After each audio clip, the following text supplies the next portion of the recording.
श्री स्वामी समर्थ मित्रांनो, स्वागत आहे तुमचे ब्लॉग स्वामींच्या या आपल्या यूट्यूब चॅनलवर। स्वामी माऊली तुमच्या सर्व चांगल्या इच्छा पूर्ण करोत, हीच माझी स्वामींचरणी प्रार्थना। मित्रांनो, असं म्हटलं जातं की व्यक्ती तितक्या प्रकृती। काही लोक आपल्यासाठी चांगले असतात तर काही लोक आपल्यासाठी अतिशय वाईट असतात, की त्यांच्या नुसत्या बोलण्यानं आपल्यावर निगेटिव्ह प्रभाव होत असतो। अशी काही लोक आहेत की अशा काही प्रकारची लोक आहेत की ज्यांना तुम्ही कधीच घरी बोलवू नका, स्वतःहून त्यांना तुम्ही घरी बोलवू नका, तुमचं यातून नुकसानच होणार आहेत। तर मित्रांनो, तुम्हाला प्रश्न पडला असेलच की अशी कोणती लोक आहेत की अशा लोकांना आपण घरी बोलवायचं नाही। तर मित्रांनो, ह्यासाठीच हा व्हिडिओ तयार करत आहे। ह्या व्हिडिओमध्ये मी तुम्हाला असं सांगणार आहे की अशी काही प्रकारची लोक आहेत की त्यांना तुम्ही तुमच्या घरात बोलवू नका, तुमचं नुकसान तुम्ही हाताने करून घेऊ नका। मग अशी कोणती लोक आहेत, चला तर व्हिडिओला सुरुवात करते। मित्रांनो, आपल्या संस्कृतीत अतिथी देवो भव असं म्हटलं जातं। घरात पाहुण्यांचं स्वागतही आपण परंपरागत करत असतो, परंतु काही व्यक्तींच्या स्वभावामुळे त्यांना घरात बोलावणं आपल्या आयुष्यावर, शांततेवर आणि नात्यांवर वाईट परिणाम करू शकतं।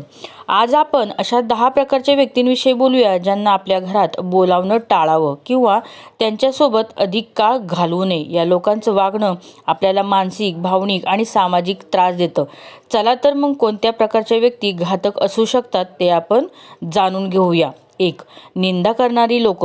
या लोकांच्या बोलण्याचा टॉपिक एकच असतो, तो म्हणजे इतरांच्या निंदा। अशी लोक इतरांविषयी वाईट बोलून आपल्या मनात त्यांच्याविषयी विष कालवून देतात। जेव्हा निंदा करणारी लोक घरात येऊ लागतात तेव्हा त्या घरात नकारात्मकतेचं वातावरण निर्माण होतं। निंदा करणाऱ्या लोकांचं विचार हे नेहमी इतरांवर टीका करणारे असतात आणि नकारात्मक असतात, ज्यामुळे घरातील वातावरण दूषित होतं। जेव्हा असं लोक आपल्या घरात येतात तेव्हा ते आपल्या कुटुंबातील सदस्यांबद्दल नकारात्मक गोष्टी बोलू लागतात। अशा व्यक्तींमुळे आपल्या नात्यांमध्ये फूट पडू शकते। अशा लोकांच्या सततच्या टीकेमुळे घरातील व्यक्तींच्या मनात असुरक्षितता, चिंता आणि रागाची भावना तयार होऊ लागते। या नकारात्मकतेमुळे घरातील सदस्यांचे खच्चीकरण होते आणि त्यांचे मानसिक संतुलन ढळते। निंदा करणारी लोक नेहमीच इतरांचे दोष पाहतात, त्यांच्यातली उणीव शोधतात आणि त्यांवर टीका टिप्पणी करतात। यामुळे घरातील व्यक्तींचे एकमेकांवरचे विश्वासाचं नातं कमी होतं। घरातील सुखसमाधान आणि प्रेमाचं वातावरण गमावलं जातं आणि प्रत्येक गोष्टीत निंदा, तक्रारी, तणावाचं वातावरण तयार होतं। त्यामुळे अशा नकारात्मक विचारांच्या लोकांपासून दूर राहणंच योग्य, त्यांचे विचार मनावर न घेणं योग्य। अशा लोकांना आपल्या घरी बोलावणं टाळावं, त्यामुळे आपल्यावर कोणत्याही प्रकारचा नकारात्मक प्रभाव पडणार नाही, जेणेकरून घरात आनंदी, सकारात्मक आणि शांततामय वातावरण निर्माण राहील। 2. घरात कलह किंवा भांडण ऐकून मुद्दाम येणारी लोक। काही लोकांना आपल्याला त्रास होताना पाहून खूप आनंद होतो। अशी लोक अतिशय गोड बोलणारे असतात, मात्र त्यांचं हृदयातून तितकंच कडू असतं। अशा लोकांना आपल्याकडील समस्या, घरातील भांडण किंवा मतभेद ऐकून त्यात नाक खुपसण्याची सवय असते। त्यांना इतरांच्या घरात काय सुरू आहे, कोणाचे कशावरून वाद झाले आहेत हे ऐकण्यात खूप इंटरेस्ट असतो। भांडण झाले हे समजल्यावर त्यांना तिथे त्वरित येण्याचा मोह होतो। अशा व्यक्ती आपल्याला दाखवतात की आम्ही समस्या सोडवण्यासाठी आलोत, पण ते प्रसंग अधिक बिघडवण्याचं काम करतात। शिवाय आपल्या घरात घडलेली घटना बाहेर मीठ मिरची लावून छान चर्चा करून सर्वांना सांगतात, त्यामुळे समस्या उघड होतात, गैरसमज वाढतात आणि भांडण अधिक तीव्र होतात। अशा लोकांना घरात बोलावल्यास त्यांच्या चुकीच्या बोलण्याने घरातील वातावरण आणखी नकारात्मक, आणखी वाईट होते। ते आपलं दुःख चवीने ऐकतात आणि त्यातून आनंद घेतात, ज्यामुळे आपल्यावर भावनिक तसेच सामाजिक ताण येतो। अशा प्रकारचे लोक आपले मित्र नसून फक्त परिस्थितीचा फायदा घेऊन आपलं दुःख वाढवण्यासाठी येतात। म्हणूनच अशा लोकांना आपल्या घरात न बोलावणंच योग्य ठरतं, जेणेकरून घरातील शांतता व आनंद टिकवता येतो। 3. खोटं बोलणारी लोक। खोटं बोलणारी लोक आपल्या घरात नकारात्मकता आणतात। ते अनेकदा गोष्टींना वळण देऊन सत्य लपवण्याचा प्रयत्न करतात, ज्यामुळे आपल्याला चुकीची माहिती मिळू शकते।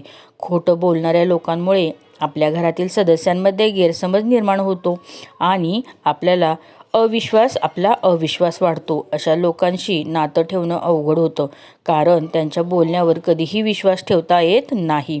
अशा लोकांमुळे घरातील शांतता आणि एकमेकांवरील विश्वास ढळू शकतो, ज्यामुळे घरातील सकारात्मकता कमी होते।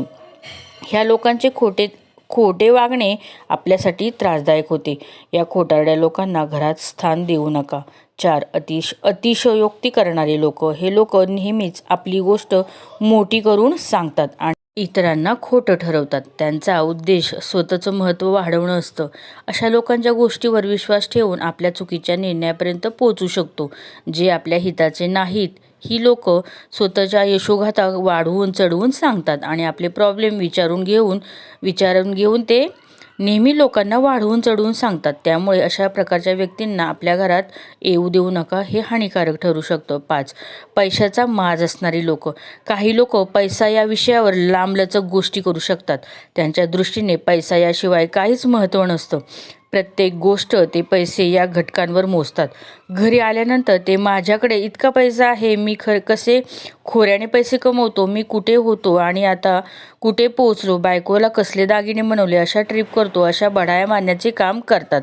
त्यांचा प्रयत्न आपल्याला नेहमीच कमी दाखवण्याचा असतो, ज्यामुळे नकळतपणे ताण वाढतो व मानसिक अस्वस्थता वाढते. अशा व्यक्ती आपल्या आत्मविश्वासाला तडा देतात.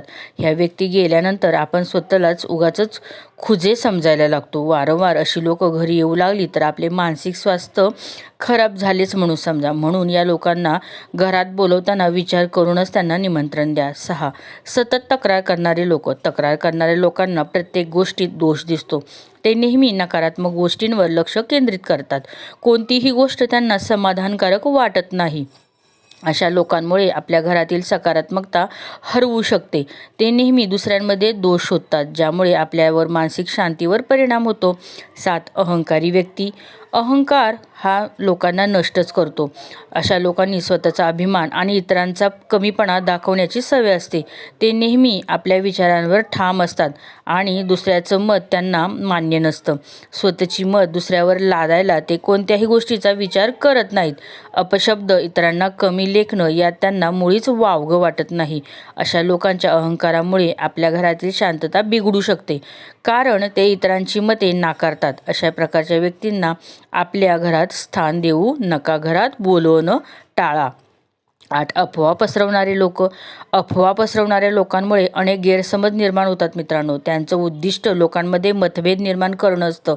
अशा लोकांना आपल्या घरात बोलावल्यास ते घरातील आपल्याशी गोड बोलून बाहेर आपल्याविषयी अफवा पसरवतात. मैत्रीमध्ये, नात्यामध्ये विसंवाद वाढवण्याचं काम हे लोक खूप चांगल्या प्रकारे करतात. त्यामुळे अशा व्यक्तींना दूर ठेवणंच योग्य. 9. ताण वाढवणारी लोक. ताण देणाऱ्या व्यक्तींना नेहमीच त्यांच्या समस्या आपल्या जीवनात आणून आपल्याला ताणात ठेवायचं असतं. अशा लोकांचं बोलणं, विचार आणि समस्या भार आपल्यावर येतो. त्यांच्याशी वेळ घालवल्यामुळे आपणही तणावग्रस्त होऊ शकतो.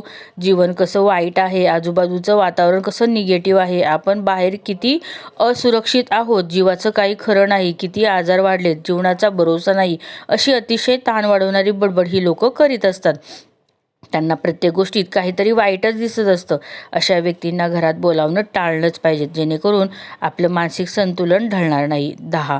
इतरांविषयी मनात द्वेष निर्माण करणारी लोक. हे लोक इतरांबद्दल द्वेष पसरवतात आणि इतरांबद्दल चुकीची माहिती देतात.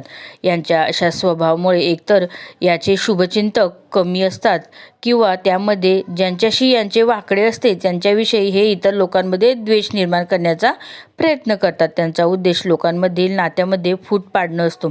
अशा लोकांनी आपल्या घरात प्रवेश केला तर घरातील समस्यांमध्ये मतभेद निर्माण होण्याची शक्यता असते.